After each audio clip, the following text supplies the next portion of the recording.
అందరికీ నమస్కారం. మన కథలో ఛానల్కి స్వాగతం.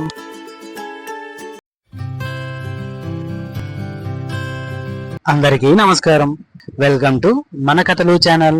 మన యొక్క ఈ ఛానల్లో పెద్దలు పిల్లలకి చెప్పడానికి ఉపయోగపడే వ్యక్తిత్వ వికాస మరియు మనోవికాస కథలు, పిల్లల చతురతకు ఉపయోగపడేటటువంటి తెనాల రామలింగడి కథలు మరియు అక్బర్ బీర్బల్ కథలు, అదేవిధంగా నీతి కథలు మొదలైనవి మన ఛానల్ ద్వారా వీడియోల రూపంలో అందించబడను. మీ యొక్క ఆదరాభిమానాన్ని సబ్స్క్రైబ్ అండ్ లైక్ రూపంలో మా ఛానల్ పై చూపించగలరు.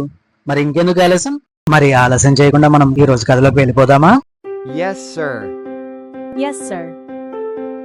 ఈ రోజు మనం చెప్పుకోబోయే కథ బడాయి కోరు సిపాయిలు. చలి తీవ్రంగా ఉన్న చలికాలంలో ఓసారి తెనాలి రామకృష్ణుడు పక్క ఊళ్ళో ఉన్న బంధువుల ఇంటికి వెళ్తున్నాడు. అతను చాలా దూరం ప్రయాణించాడు. సమయం చీకటి పడటంతో బాగా అలసిపోయి కొంతసేపు విశ్రమించాలనుకున్నాడు. దగ్గరలో ఉన్నటువంటి పొలం దగ్గర చలిగా అవుతున్న మనుషులను చూసి నేరుగా అక్కడికి వెళ్ళాడు. దగ్గర నుంచి చూశాక వాళ్ళు తమ రాజ్యంలో అనుభవజ్ఞులైన సైనికులని గ్రహించాడు. వాళ్ళు యుద్ధంలో తమ తమ అనుభవాల గురించి గప్పాలు కొట్టుకుంటున్నారు. వారి మాటలన్నీ కోతలని, ఆత్మస్థుతులని తెనాలికి అర్థమైంది. ఒక సిపాయి ఇలా అన్నాడు, ఓసారి నేనొక్కడినే శత్రు సైన్యాన్ని మన రాజ్యంలోకి ప్రవేశించకుండా అడ్డుకున్నాను అన్నాడు.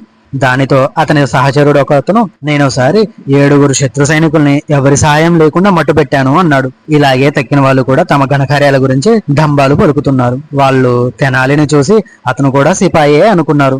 వారిలో ఒకడు, నీ సంగతి ఏంటి? నువ్వెన్ని యుద్ధాలలో పాల్గొన్నావు? కనీసం ఒక శత్రువునైనా చంపావా? నిన్ను చూస్తుంటే నీ జీవితంలో దోమను కూడా చంపి ఉండవనిపిస్తుంది అనేసి అందరూ అక్కడ ఉన్న సిపాయిలందరూ కలిసి నవ్వారు. తెనాలి వారు తనను కించపరిచినందుకు వాళ్ళకు గుణపాఠం నేర్పాలనుకున్నాడు. ఈలోగా అక్కడ ఉన్న సిపాయిలో ఒక సిపాయి, బందిపోటు రామ్ సింగ్ గురించి మీకు తెలుసా? మీరు ఎప్పుడైనా పేరు విన్నారా అని అన్నాడు. విజయనగర సామ్రాజ్యంలో అతను ఒక కరుడుగట్టిన బందిపోటు. ఎంతో మంది ప్రయాణికులను దోచుకొని వారిని కిరాతకంగా హత్య చేశాడు. ఇంచుమించు వయసులో ఉన్న యువకుల దగ్గర నుంచి ముసలి వారైన వారందరికీ అతని పేరు బాగా పరిచయమే అని చెప్పాడు. ఈ మాటకి తెనాలి ఒక్కసారిగా నవ్వి, రామ్ సింగా?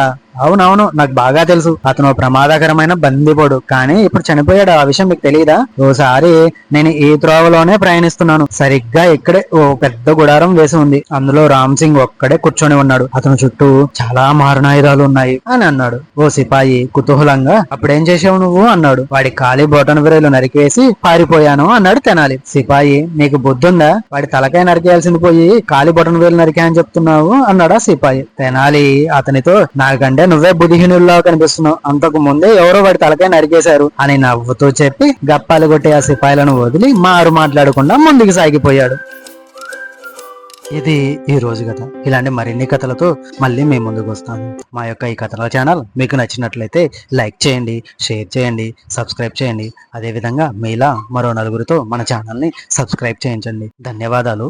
ఉంటాను మరి.